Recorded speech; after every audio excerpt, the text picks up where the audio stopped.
कभी मायूस ना होना मेरे दोस्तों, जिंदगी है अचानक से कहीं से भी अच्छा मोड़ ले सकती है। इसलिए प्रेजेंट में जो भी सिचुएशन आपके साथ है, जैसी भी सिचुएशन आपके पास आ रही हैं, आपके साथ फ्यूचर में बहुत कुछ अच्छा होने वाला है। इसलिए परिस्थितियां जैसी भी आ रही हैं उन्हें सकारात्मक तरीके से, पॉजिटिव तरीके से एक्सेप्ट कर लीजिए और बहुत अच्छे से आप उनका सॉल्यूशन ढूंढिए। बहुत अच्छे से उनसे कैसे ओवरकम करें इसके बारे में पॉजिटिव वे में सोचिए। इसलिए कभी मायूस मत होइए। आज का जो वीडियो है वो बहुत दिलचस्प होने वाला है। ये वीडियो मेरी खुद की अपनी जर्नी का है। मैं आज आपको बताऊंगी कि मेरी पीसीओडी कहाँ से शुरू हुई, कैसे मैंने रिवर्स करी, किस किस दौरान से मैं गुजरी। बहुत आसान हो जाता है जब कोई इंसान ये कहता है कि पॉजिटिव रहो, पॉजिटिव रहो, डिप्रेशन मत लो। बहुत आसान है, लेकिन जब परिस्थितियां हमारे साथ बहुत नेगेटिव आती है ना, तो हम चाहकर भी पॉजिटिव नहीं रह पाते। लेकिन मैं इस जर्नी के दौरान आपको बताऊंगी, चाहे परिस्थितियां कैसी भी हों, चाहे बाहर की सिचुएशन कैसी हो, लेकिन अगर आपने पॉजिटिव सोचा है तो पॉजिटिव ही आपके साथ होगा। आपकी सराउंडिंग का जो ऑरा है ना, वो सकारात्मक बन जाएगा। इसलिए मैं आपसे कहती हूँ, सकारात्मक सोचिए, भले ही आपके साथ सिचुएशन कैसी क्यों ना हो। ऑरा जब पॉजिटिव बनेगा ना, तो हर अच्छी चीज मैग्नेट की तरह आपके साथ चिपक कर आ जाएगी। इसलिए प्लीज प्रेजेंट के सिचुएशन को देखकर फ्यूचर में बहुत निगेटिविटी मत डालिए। ये मेरी आपसे आशा है। वीडियो शुरू करती हूँ। मेरी अपनी पीसीओडी की जर्नी को मैं डिटेल में इस वीडियो में समझाने वाली हूँ। पीसीओडी मेरे जैसे किन किनों ने अपने आप से क्योर किया है, नेचुरली क्योर किया है, मुझे कमेंट में जरूर बताइएगा। और पीसीओडी से अभी भी कौन जूझ रहा है, कौन उसको जड़ से खत्म करना चाहता है, ये भी मुझे कमेंट में जरूर बताइएगा।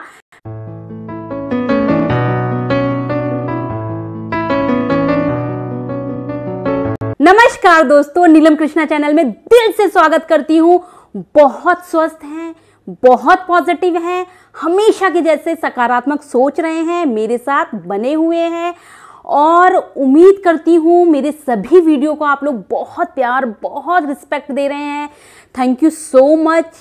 और अगर आप में से कोई मेरे चैनल पे नया है और अगर आज मेरे चैनल पे आप लोग नए हैं तो चैनल को सब्सक्राइब कर लीजिए, लाइक्स कीजिए, खूब कमेंट कीजिए, बेल आइकॉन प्रेस करना मत भूलिएगा, क्योंकि हर एक नए वीडियो की नोटिफिकेशन उससे मिल जाती है। मैं अपने चैनल पे बहुत ज़्यादा पॉजिटिव चीज़ें बताती हूँ। हेयर केयर से रिलेटेड सारी इंफॉर्मेशन देती हूँ, स्किन केयर से रिलेटेड सारी इंफॉर्मेशन देती हूँ, इनफर्टिलिटी से जो कि मैं भी गुजरी हूँ, इन सब की डिटेल में साइंटिफिकली आपको नॉलेज देती हूँ। नेचुरली क्योर कैसे करते हैं, ये सारी बातें मैं अपने वीडियो पे बताती हूँ। तो वीडियो के साथ बने रहिए आप अच्छी अच्छी इंफॉर्मेशन के लिए। जी हाँ, वही साल डीमोनेटाइजेशन के नाम से जिस साल को हम जानते हैं, 2016, जिसको हम डीमोनेटाइजेशन यानी नोटबंदी के नाम से वो साल फेमस हुआ। उस साल ही मेरी शादी हुई। एक ऐलान आया पीएम जी से, तो हमारे देश में खलबली मच गई। उन्हीं दिनों मेरी शादी हुई। बहुत मुश्किल हुई, लेकिन फॉर गॉड से सब कुछ अच्छे से बढ़िया से हो गया। 2016 में मेरी शादी होती है नवंबर में शादी के बाद, जैसा कि हर लड़की बहुत एक्साइटेड होती है, बहुत शादी मतलब सबसे मेरी ग्रैंड वेडिंग हो, मैं सबसे खूबसूरत दिखूं, सबसे खूबसूरत मेरी ड्रेस दिखे, सबसे खूबसूरत मेरा लहंगा हो। ये ही सारी थिंकिंग मेरी शादी से पहले, यही सारी थिंकिंग थी। ओब्वियसली उस दौरान मेरे हैप्पी हार्मोन्स कितने पीक लेवल पे होंगे आप अंदाज़ा लगा सकते हैं। अब मेरी शादी जब होती है, शादी के बाद जैसा कि हर लड़की चाहती है कि अब थोड़ा सा इतनी जल्दी माँ या इतनी जल्दी प्रेग्नेंट नहीं होना है, थोड़ा सा मैरिज लाइफ को थोड़ा सा एंजॉय करना है, थोड़ा सा इस लाइफ को बहुत अच्छे से एंजॉय करना है। इसलिए सेम एज इट इज़ मैंने भी ऐसा सोचा, मैंने भी शादी के बाद एक प्रोटेक्शन लिया। बेबी प्लान करने का मैंने बिल्कुल डिसाइड नहीं किया। उसके बाद क्या होता है, एक बात यहाँ पे मैं रोक के आपको बता दूँ, मेरी शादी एक अच्छी सी मैच्योर एज में हुई है। मैं कोई बहुत टीन एज में मेरी शादी नहीं हुई है। उसके बाद भी मैंने ऐसा सोचा कि इतनी जल्दी प्रेग्नेंट होने की कोई आवश्यकता नहीं है। मैं ऐसा सोचती थी कि प्रेगनेंसी तो हमारे ऊपर है ना, हम प्लान करेंगे, जब हम प्लान करेंगे तब हम बेबी करेंगे। ऐसा मेरा मानना था, ऐसा मे बी बहुत सी फीमेल्स का मानना होगा। मैंने भी ऐसा सोचा, प्रिकॉशंस के साथ हम रिलेशनशिप में रहे और हमारी एज यूजुअल प्रेगनेंसी नहीं हुई। फिर कुछ महीने के बाद क्या होता है कि मेरे पीरियड्स नहीं आते थे। पीरियड्स को लेके हमेशा से बहुत ज़्यादा लापरवाह थी। मेरे नहीं आए शादी के बाद भी पीरियड, तो थोड़ा सा 1 महीने बाद मुझे लगा कि शायद मैं प्रेग्नेंट हो गई हूँ। ऐसी फीलिंग मुझे आई, तो मैंने वही आपकी प्रज्ञा न्यूज़ वो किट मैंने घर पे मंगवा ली। जैसे मैंने वो किट मंगाई और लगभग 2 महीने बाद ये मैं टेस्ट कर रही हूँ, मैं किट से टेस्ट भी नहीं कर पाई और मुझे पीरियड्स बहुत फ्लो में आना शुरू हो गए। अब क्योंकि 2 महीने बाद पीरियड आ रहे थे, उनका फ्लो भी बहुत ज़्यादा था, ब्लड भी बहुत डार्क कलर का ब्राउनिश शेड का था, तो मुझे कहीं ना कहीं लगा, तब मुझे लगा कि कहीं ना कहीं कुछ प्रॉब्लम तो नहीं है। फिर उसके बाद हमने एक गायनेकोलॉजिस्ट से संपर्क किया, उनके पास हम गए। जैसा हर गायनी के पास आप जाते हैं तो वो कुछ टेस्ट लिख देती हैं, मेरे भी साथ ऐसे ही हुआ। मुझे मेरी गायनी ने, ये देखिए, कुछ सबसे पहले जब गई तो इस तरीके से उन्होंने मुझे टेस्ट लिख दिए। ये बहुत प्यारी डॉक्टर हैं, डॉक्टर प्रेरणा सिंगल। इन्होंने मुझे सबसे पहले जैसे कि प्रोलैक्टिन टेस्ट, जो कि सबसे पहले प्रिस्क्राइब किया जाता है, टीवीएस यानी कि अल्ट्रासाउंड, जिससे कि पता चले। मैंने उन्हें सारी बातें बताई कि इस तरह से मेरी नवंबर में शादी हुई, हम विद प्रोटेक्शन रिलेशन में रहे। उसके बाद मुझे 2 महीने पीरियड नहीं आए, अचानक से मुझे 2 महीने बाद पीरियड आते हैं। तो मैंने उन्हें सारी चीज़ें डिटेल में बताई, हर एक बार डॉक्टर को डिटेल में समझाया कीजिए, आपकी परेशानी को जड़ से समझ जाएं। तो उन्होंने मेरे कुछ टेस्ट लिखे, TSH यानी थायराइड का टेस्ट, TSH प्रोफाइल लिखा, प्रोलैक्टिन लिखा और TVS यानी अल्ट्रासाउंड लिखा। अच्छा, उससे पहले मुझे, सच बता रही हूँ, उससे पहले मुझे ये PCOD, PCOS, ये टर्म्स के बारे में, इनके बारे में इवन मुझे सच कह रही हूँ, मुझे पता तक नहीं था ये PCOD, PCOS होता क्या है, ये कौन सी नई एक टर्म्स आ गए हैं, ये मुझे बिल्कुल आइडिया नहीं था। लेकिन डॉक्टर को जिस तरीके से मैंने सारी सिचुएशन बताई, सारी बातें बताई, डॉक्टर कहीं ना कहीं समझ गई थी, इसीलिए उन्होंने मेरा TVS लिखा यानी कि अल्ट्रासाउंड लिखा। मेरी प्रोलैक्टिन की रिपोर्ट आई, प्रोलैक्टिन की रिपोर्ट में सब कुछ बिल्कुल ठीक निकला, मेरा प्रोलैक्टिन बिल्कुल कंट्रोल में। मेरा थायराइड थोड़ा सा बड़ा हुआ निकला था। मैंने थायराइड से रिलेटेड एक पर्सनल पूरा वीडियो बनाया है, जाके देखिए। मेरी थायराइड की पूरी प्रोफाइल मैंने डिटेल में समझाई है, कैसे मैंने थायराइड को जड़ से ख़त्म किया था। फिर थायराइड ठीक निकला। उसके बाद मेरे को TVS के लिए उन्हीं के कांटेक्ट के डॉक्टर थे, उन्होंने मुझे सजेस्ट किया कृष्णा डायग्नोस्टिक सेंटर में जाकर आप अपना अल्ट्रासाउंड कराइए, उसकी रिपोर्ट फिर मेरे पास लेके आइएगा। ठीक है भाई, हम कृष्णा डायग्नोस्टिक सेंटर के पास गए। अब अल्ट्रासाउंड के बाद ये देखिए, इस तरीके से मेरी शादी के बाद मैं पहली बार इस तरह से किसी डॉक्टर के, किसी गायनी के पास गई और अल्ट्रासाउंड, ये मेरा फर्स्ट लाइफ का पहला अल्ट्रासाउंड है। एक्चुअली मैं अपने आप को, मैं इससे पहले कभी भी गायनी के कांटेक्ट में नहीं आई, मुझे इस तरह की कोई प्रॉब्लम अनमैरिड में नहीं आई, क्योंकि मैं बहुत एथलेट पर्सन थी, बहुत ज़्यादा स्कूल की करिकुलम एक्टिविटी में, खासकर गेम्स में हॉकी प्लेयर रही हूँ मैं, बहुत ज़्यादा मैं खेल कूद पे बिलीव करती थी, तो मैं अपने आप को मानती थी I am a super fit women, ऐसा मेरा बिलीव था। बट शादी के बाद जब मुझे ये प्रॉब्लम आई, फर्स्ट टाइम जब मैं गायनी के पास गई, उन्होंने मेरा जब अल्ट्रासाउंड किया तो मेरे लिए नया नया था, तो थोड़ा सा कहीं ना कहीं मैं थोड़ा हिचक भी रही थी, लेकिन फाइनली मैंने अल्ट्रासाउंड कराया और इस तरीके से ये कलर्ड अल्ट्रासाउंड में उन्होंने अच्छे से मेरा अल्ट्रासाउंड करके रिपोर्ट जो आई अल्ट्रासाउंड की, उसमें साफ साफ एक चीज़ मेंशन थी, अल्ट्रासाउंड ये जो था लोअर एब्डोमल अल्ट्रासाउंड था, ठीक है। इसमें बहुत अच्छे से एक चीज लिखी थी, uterus is anteverted normal in size, यानी कि आपका यूट्रस नॉर्मल साइज में है, 6.4 × 4.2 एंड 2.8 सेंटीमीटर, ये नॉर्मल आउटलाइनिंग उसकी शो हो रही थी। यूट्रस ऑलमोस्ट मेरा बिल्कुल परफेक्ट था। इस तरह से ये मेरी रिपोर्ट आई, ठीक है। उसके बाद में हल्का सा प्रॉब्लम क्या आई कि बोथ ओवरी आर माइंडली बल्की, यानी कि जो ओवरी का जो साइज होना चाहिए वो मेरा थोड़ा सा नॉर्मल से हल्का सा बल्की, यानी कि थोड़ा सा फूला हुआ, थोड़ा सा बड़ा लग रहा था। उसके बाद inside and show multiple small follicles. अब समझिएगा, ओवरी में ही फॉलिकल्स बनते हैं। बहुत अच्छे से अगर आप मेरे व्यूअर रहे हैं, शुरू से आप मुझे सुन रहे हैं, शुरू से मेरे वीडियोस को फॉलो कर रहे हैं, तो आप बहुत अच्छे से जान गए होंगे कि ये फॉलिकल्स क्या हैं। सारे मेरे व्यूअर समझ गए होंगे, सारी मेरी बहनें जानती हैं कि फॉलिकल्स क्या है। फॉलिकल्स, क्योंकि ओवरी, इन्हीं फॉलिकल्स में हमारा अंडा होता है। तो मेरी क्योंकि बल्कि ओवरी नजर आ रही थी अल्ट्रासाउंड में, और उस अल्ट्रासाउंड में मेरी ओवरी में बहुत ही माइल्ड से बहुत ढेर सारे मल्टीपल फॉलिकल्स नजर आ रहे थे, ठीक है। उसके बाद जो कि आएंगे, फॉलिकल्स तो ओवरी में होते ही हैं, लेकिन प्रॉब्लम क्या हुई, follicles seen at periphery of both ovaries, possibility of polycystic ovarian disease. मतलब कि वो जो मल्टीपल फॉलिकल्स नजर आ रहे थे, क्योंकि फॉलिकल्स तो एक ही निकल के आता है, ओव्यूलेट करता है, उसके बाद सारे फॉलिकल्स जो मैच्योर्ड होके आते हैं वो सब डिसॉल्व हो जाते हैं, सब नष्ट हो जाते हैं। लेकिन मेरे केस में ऐसा नहीं दिख रहा था। अल्ट्रासाउंड में वो सारे के सारे फॉलिकल्स अभी भी पड़े हुए थे, अभी भी वहां पे डिस्ट्रॉय नहीं हो रहे थे।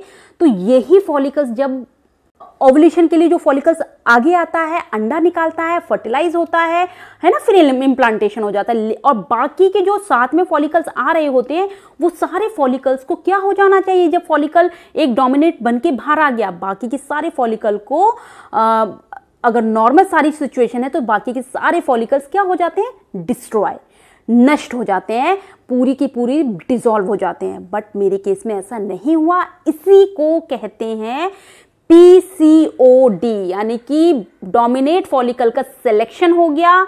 बाकी जो फॉलिकल्स मिच्योर होके बन के आ गए थे, तो डोमिनेट का जब सिलेक्शन हो चुका है तो बाकी की रिक्वायरमेंट नहीं है, तो बॉडी बहुत ही अच्छे से इंटेलिजेंट काम करती है कि सारे नष्ट कर देती है।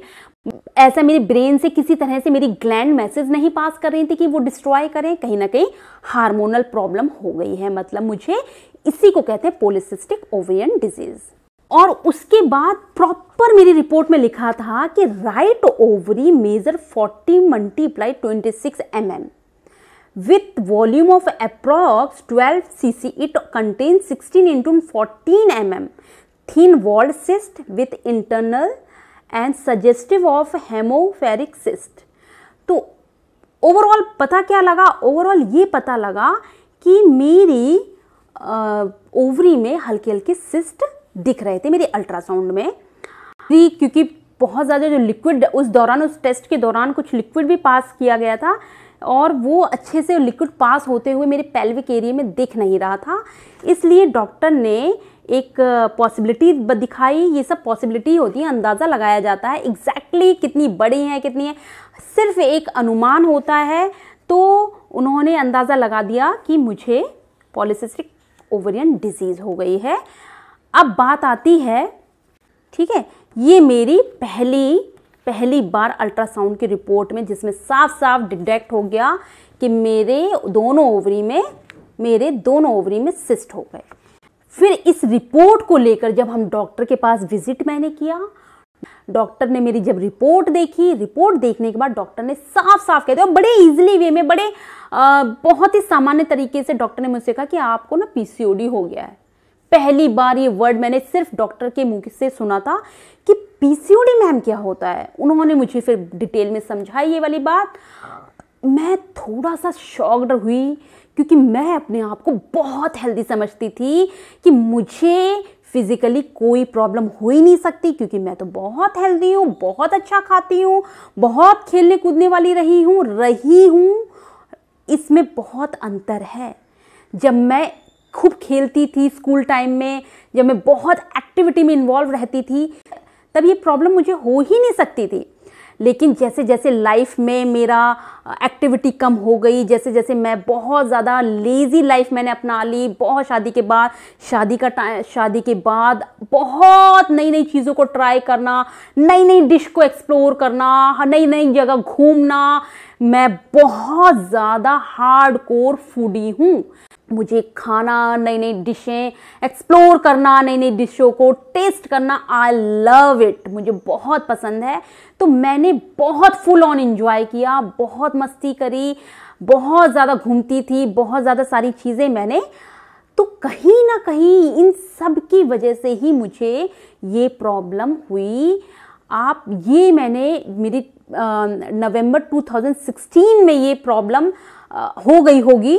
2017 दिसंबर की ये रिपोर्ट है। 2017 दिसंबर में, यानी 1 साल के अंदर मैंने अपनी लाइफस्टाइल को इतना गंदा कर लिया कि मुझे ये पॉलीसिस्टिक ओवेरियन डिजीज हो गई। तो अब मान के चलिए मैंने किस हद तक अपनी लाइफ में एक्टिविटी को इग्नोर करा। एक्सरसाइज कुछ नहीं, खाना पीना कुछ भी मिल जाए, हर एक चीज जो ट्रांस फैट है, पेस्ट्री, नूडल्स, ढेर सारी केक, ये सारी चीजें मैं खाने लगी। शादी के बाद बहुत ज्यादा बाहर की चीजें खाने लगी। मैंने बिल्कुल डाइट पे ध्यान नहीं दिया, मैंने बिल्कुल अपने शरीर पे ध्यान नहीं दिया, मैंने बिल्कुल एक्सरसाइज उफ, बिल्कुल यही रिएक्शन मेरे हुआ करते थे। एक्सरसाइज मुझे बिल्कुल नहीं करना पसंद था। यही एक कारण था कि शादी के 1 साल बाद ही मुझे पीसीओडी हो गया। एक चीज मेरे साथ सबसे अच्छी ये हुई कि मैंने ये इमीडिएटली सोच लिया, क्योंकि मुझे दवाइयां खाना बिल्कुल पसंद नहीं है, तो मैंने ये डेफिनेट कर लिया कि यार मैं दवाइयां तो नहीं खा सकती पूरा टाइम। फिर मैंने रिसर्च करी, खूब सर्च करा, खूब मैंने स्टडी करी कि मैं इसे नेचुरली कैसे क्योर करूं। बहुत सी स्टडी करने के बाद, बहुत गलतियां करने के बाद, बहुत मिस्टेक हुई हैं, बहुत गलतियां करने के बाद बहुत कुछ सीखा है, बहुत लेसन्स मिले हैं मुझे। फिर उसके बाद मैंने इसको रिवर्स करने का ठान लिया। मैं कैलेंडर में डेट मेंशन कर लेती थी, आज से मैं एक्सरसाइज कर रही हूं और आज से 1 महीने बाद मैं अपना वेट गिराऊंगी 4-5 kg, ऐसा मैं लिख के बहुत टारगेट हाई रखती थी। तो मुझे लगता था जब टारगेट इतना होगा तो मैं कम से कम इतना तो अचीव कर ही लूंगी ना। इस तरीके के मैं पूरी की पूरी इस तरीके से मैंने लाइफ को फिर ड्रास्टिक चेंज लाना शुरू कर दिया। खूब रनिंग करी, खूब ज्यादा एक्सरसाइज करी, बहुत ज़्यादा मैंने योगा करा, बहुत ज़्यादा मैंने मेडिटेशन पे फोकस करा। मैंने बिल्कुल बाहर का खाना मैंने बिल्कुल बाहर का खाना बंद कर दिया। बिल्कुल नहीं जाती थी, बाहर जाती थी लेकिन मैं बाहर हमेशा वो चीज़ चूज करती थी, जैसे मुझे प्यास लग रही है तो मैं बॉटल लेने की बजाय मैं नारियल पानी को चूज करती थी, मैं नारियल पानी पीती थी।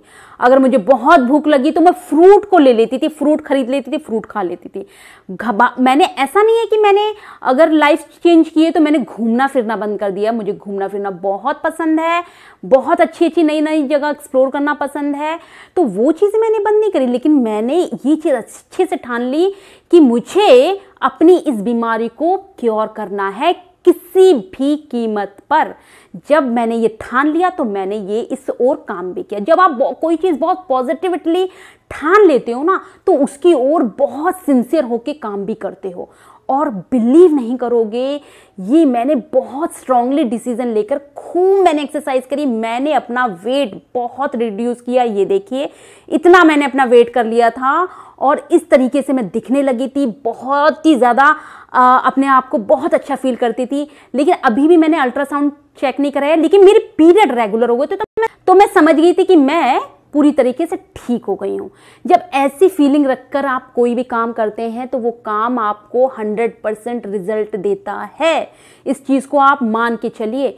और मेरे पीरियड रेगुलर हो गए, साइकिल अच्छे से आने लगी। उसके बाद फिर हमने सोचा कि अब हम प्रेगनेंसी के लिए ट्राई करते हैं, अब मुझे प्रेग्नेंट होना है।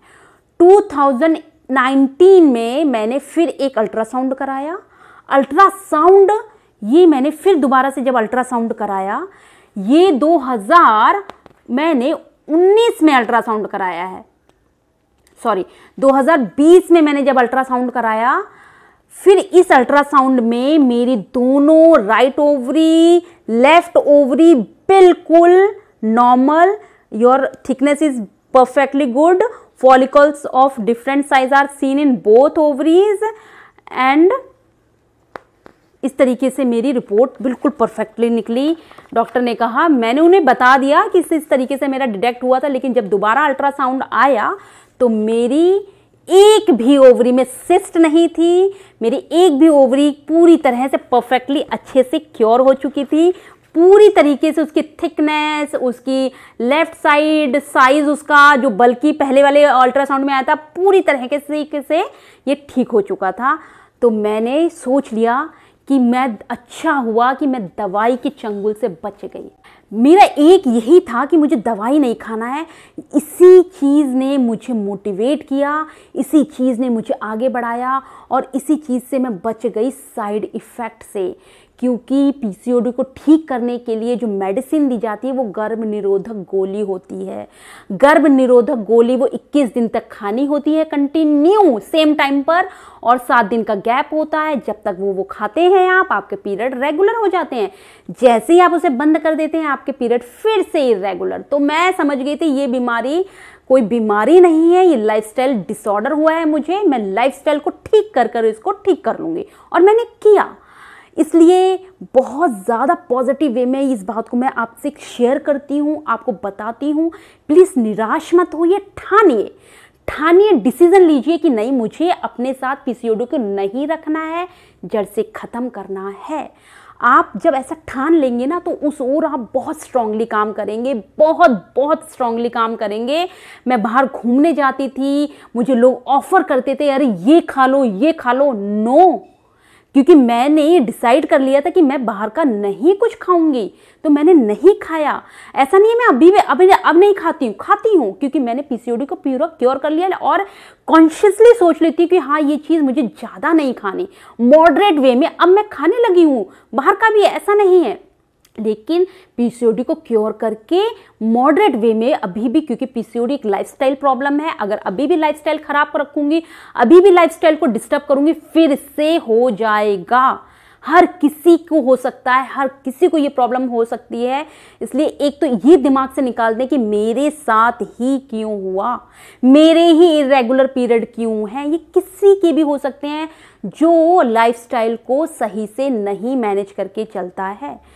इन सब बातों को ध्यान रखिए। ये मैंने पूरी टोटल अपनी जो पीसीओडी की स्टोरी बताने के पीछे मेरा मकसद क्या है, मकसद ये है सिर्फ कि अच्छा यहाँ पे एक बात बताना भूल गई कि जो कॉन्ट्रासेप्टिव जो पिल्स होती हैं, गर्भ निरोधक गोलियाँ, उनको लेने से देखिए क्या होता है, वो हार्मोनल में काम तो करती हैं, लेकिन अगर प्रेगनेंसी के लिए अगर आप ट्राई कर रहे हैं, सपोज कि आप पीसीओडी और सिस्ट को क्योर करने का प्रेग्नेंट होना चाहती हैं, तब अगर इनसे आप हार्मोन को ट्रिगर कर रही हैं, इनसे आप हार्मोन को ठीक करना चाह रही हैं, इनसे अपने पीसीओडी को क्योर कर रही हैं, तो डेफिनेटली क्योर होता है। लेकिन मैं अपना एक्सपीरियंस बता रही हूँ, मुझे ऐसा लगता है प्रेगनेंसी बहुत डिले हो जाती है प्रेग्नेंट होने में, और परेशानियाँ, ये मेरा मानना है, मैं ऐसा सोच रही हूँ, क्योंकि ये करती क्या है, एस्ट्रोजन और प्रोजेस्टेरोन हार्मोन का सिक्रेशन रोकने का काम करती हैं। तो मुझे ऐसा लगता है कि जिन हार्मोन से बेबी डेवलप होता है, बेबी बनता है, इनिशियल उसकी शुरुआत होती है, उनको ये रोकती हैं। तो हम ऐसा क्यों कोई चीज़ लें जिससे कि हमारे चांस घट जाएं प्रेग्नेंट होने के। तो इसलिए मैंने ये सारी चीज़ों से मैं परे रही, मैं दूर रही। इसलिए मैं आपसे कहती हूँ इसे नेचुरल क्योर करिए, नेचुरल ये क्योर करेंगे पूरी तरीके से ठीक हो जाएगा।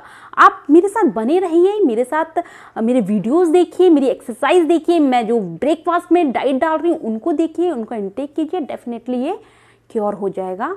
वीडियो अगर आपको बहुत पसंद आई है तो वीडियो को लाइक कर दीजिएगा, सब्सक्राइब कर दीजिएगा और खूब शेयर करिएगा। Thank you so much.